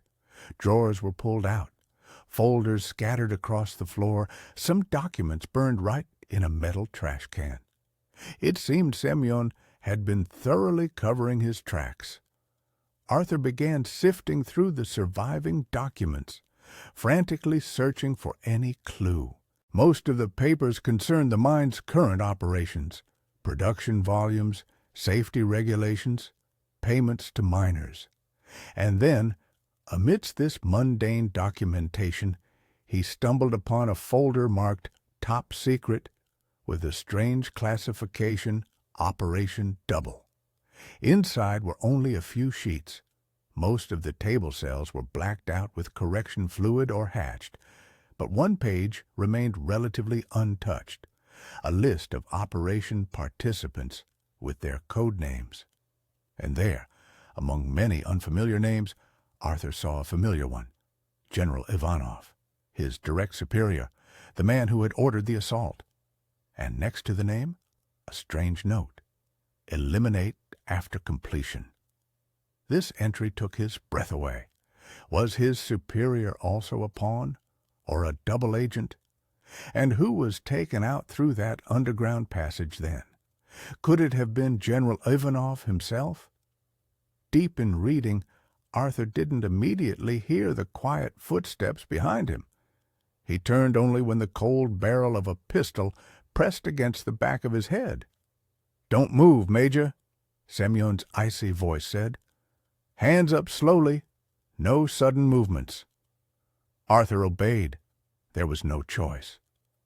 "I didn't think you were so persistent," Semyon continued, taking the folder from his hand. "Survive in the wilderness for 3 years, come back here. Impressive, but foolish, very foolish." "What really happened at that school?" Arthur asked, slowly turning to face Semyon. "Who did you take out through the underground passage?" Semyon smirked. "Does it matter now? You're already dead, Sterling, like everyone else who knew too much." "The children," Arthur's voice trembled. 23 children died. And my men. And all this for some operation of yours? Something like a shadow of doubt flickered in Semyon's eyes. It was a necessary sacrifice. In a big game, there are always losses. You just happened to be on the wrong side. What game? What are you talking about? Semyon shook his head. Enough talk. On your knees, hands behind your head. I'll make it quick. You won't even feel it. Arthur knew this was the end. He slowly dropped to his knees, scanning the room for any chance. But there was no escape. The heavy metal door behind Semyon was the only way out. And suddenly, that door silently opened a crack, and a gray shadow slipped through the gap. Outcast! The wolf had tracked his owner and had come to his aid. Semyon did not hear or see the approaching predator. He was focused on Arthur, relishing his superiority. "You know, I almost regret it," he said, raising his pistol. "You would have made an excellent agent. Such determination, such—" He didn't finish. Outcast attacked instantly, silently, as befitted a wild predator. Powerful wolf jaws clamped down on Semyon's wrist. There was the crunch of broken bone, followed by a cry of pain, the roar of a gunshot hitting the ceiling. Arthur didn't waste a second. He lunged forward, knocking the pistol from Semyon's injured hand. Then he delivered a precise blow to the solar plexus, then to the jaw. Semyon fell onto his back, and Arthur was already on his chest, pressing the knife to his throat. "Now you'll tell me everything," he hissed. "The whole truth about the children, about General Ivanov, about the man you took out through the tunnel, everything." Semyon gasped, his eyes wide with terror. He was looking not at Arthur, but at Outcast, who stood nearby, bearing bloody fangs. Get the animal away," Semyon rasped. "I'll tell everything." Arthur nodded to Outcast, and the wolf retreated a few steps, never taking his hungry gaze off the defeated enemy. "Speak," Arthur commanded, slightly loosening his grip so Semyon could breathe. "Who was the man in handcuffs?" Semyon swallowed, struggling to find the words. "It was an American agent, John Rivers, worked undercover in the Ministry of Defense, recruited several high-ranking military officials, including General Ivanov. We managed to identify him, but couldn't apprehend him discreetly. Too many connections. That's why we orchestrated this whole theatrical event with the school seizure." "A theatrical event?" Arthur's voice trembled with rage. "You call the deaths of 23 children a theatrical event?" "They weren't supposed to die," Semyon shouted. "Everything was calculated. The insurgents, they were our agents. They were only supposed to stage the capture, demand a ransom, then surrender. But you ruined everything with your assault." "I acted on orders," Arthur hissed. "Orders from your superiors." "No," Semyon shook his head. "There was no order to assault. There was an order to wait for further instructions. But you received a fake order from General Ivanov himself. He was trying to sabotage the operation to save his American handler." Before Arthur's eyes, the scene from that day flashed. The radio crackling in his earpiece, the general's familiar voice, "Assault! Immediately! They've started killing children!" And he, without hesitation, gave the command to his team and led them to their deaths. "All this time," Arthur whispered, "all this time I thought I was responsible for their deaths." "No," Semyon rasped. "Ivanov is to blame. He knew you would all die in the assault. But he didn't care. He only wanted one thing, for us not to get Rivers out. But we did, right before the assault began. And then we eliminated Ivanov himself, announced he died at the hands of the insurgents. Arthur released Semyon and sat on the floor beside him, stunned by this confession. For 3 years he had lived with the monstrous burden of guilt for the deaths of children and his comrades. For 3 years he had hidden as a criminal, and now it turned out he was merely a pawn in the grand game of intelligence agencies. "And what happened to Rivers?" he finally asked. "The American?" "He was interrogated and eliminated," Semyon replied indifferently, rubbing his injured wrist. "We got a list of all the people he recruited. Most have already been dealt with. Some are working under our control as double agents. Business as usual." "Business as usual," Arthur echoed. "And the children? Were they also business as usual?" Semyon looked away. "It was a mistake, an unforeseen complication. We didn't want—" "And did I want it?" Arthur jumped to his feet. "I thought I was saving them. I believed I was doing the right thing." He grabbed Semyon by the lapels and yanked him to his feet. "You and your masters took everything from me. My future, my career, my good name.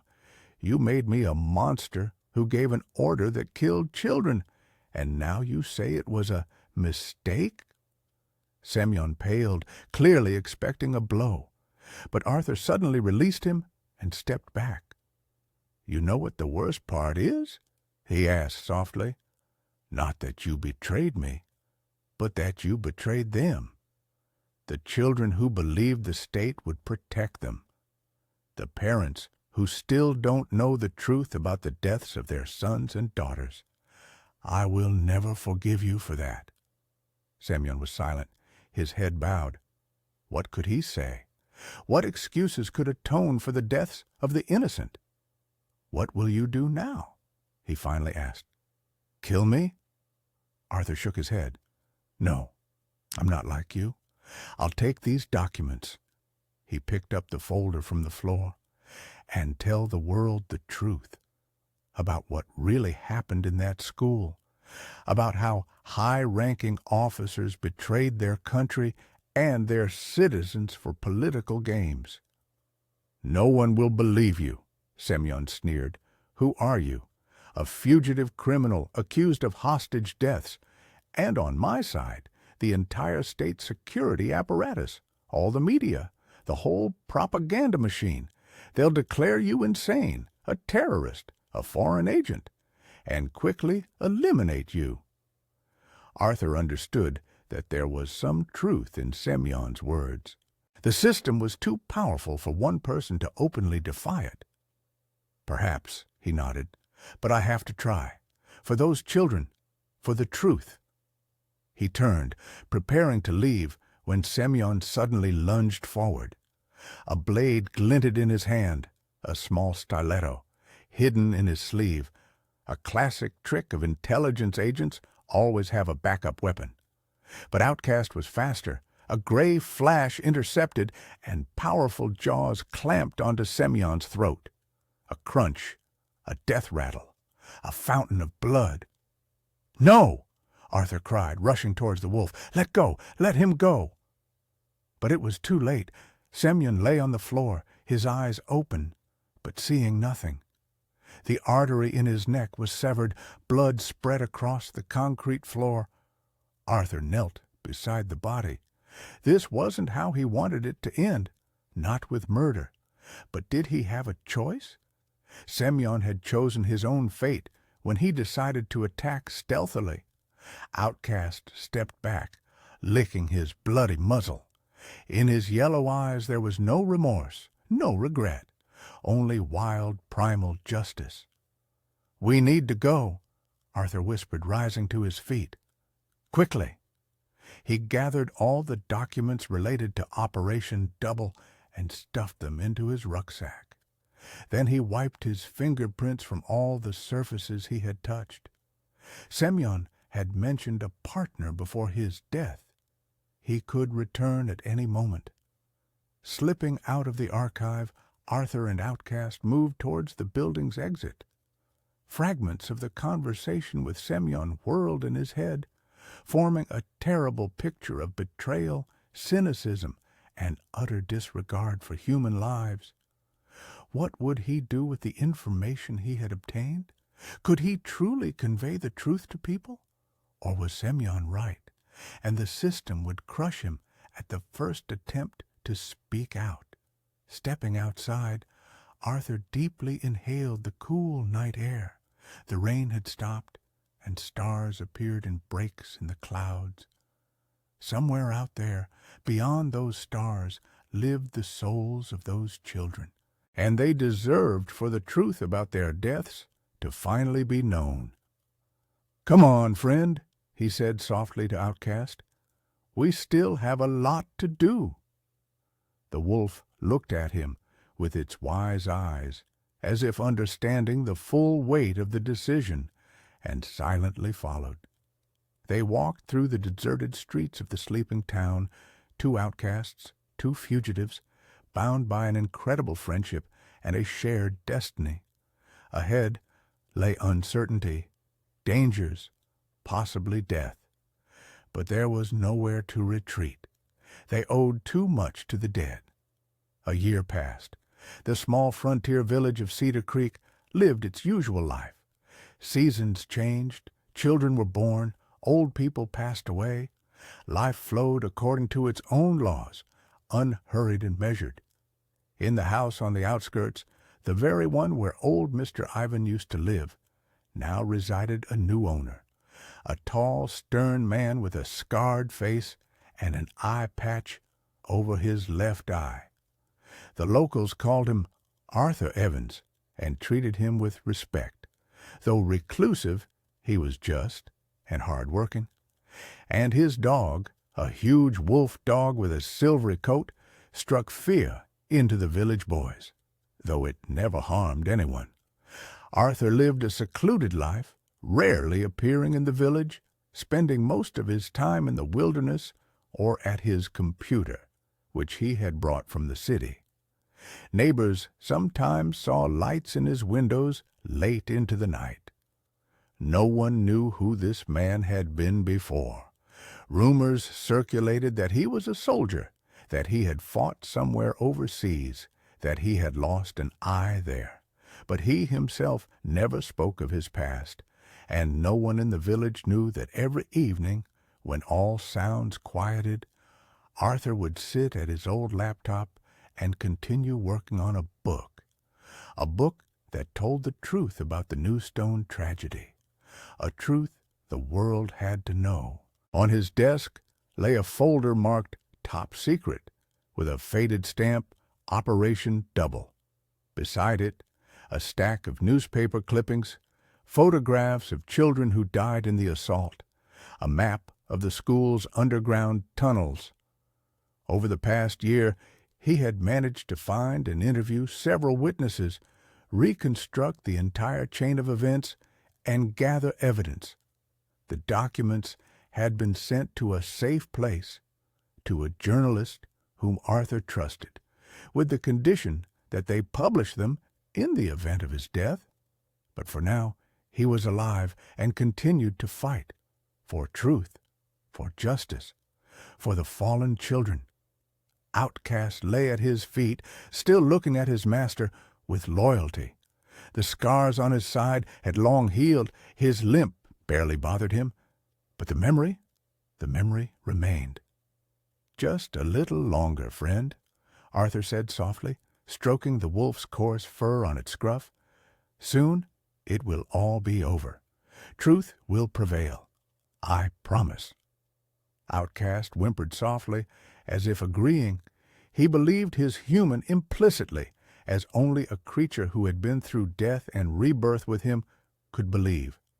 Outside the window, the wilderness whispered quietly, ancient, untamed, guarding its secrets, just as the man who had found refuge in it from an unjust world guarded his own secrets, the man who had decided to challenge the system to restore justice, and the wilderness accepted him as it accepted all outcasts, all exiles, all who sought in it not only refuge, but also truth, because in its ancient wisdom lay the very truth Arthur so desperately sought, the truth that life goes on against all odds, that even after the harshest winter, spring comes, and that justice ultimately always triumphs, perhaps not immediately, perhaps not as we expect, but it inevitably triumphs. Somewhere deep in the forest, a wolf howl rang out, wild, prolonged, filled with ancient sorrow. Outcast raised his head, listening, but he did not answer. His place was here, beside the man who had once saved his life and to whom he was now loyal until his last breath. And the man continued to work, line by line, page by page, restoring shattered justice. And in his eyes burned the same fire as in the eyes of his faithful friend, the fire of determination, the fire of an unyielding will, the fire of an unquenchable hope, because even the longest night eventually ends with dawn. Thank you for watching. What do you think of this story? Please share your impressions. Your comment is very valuable to us.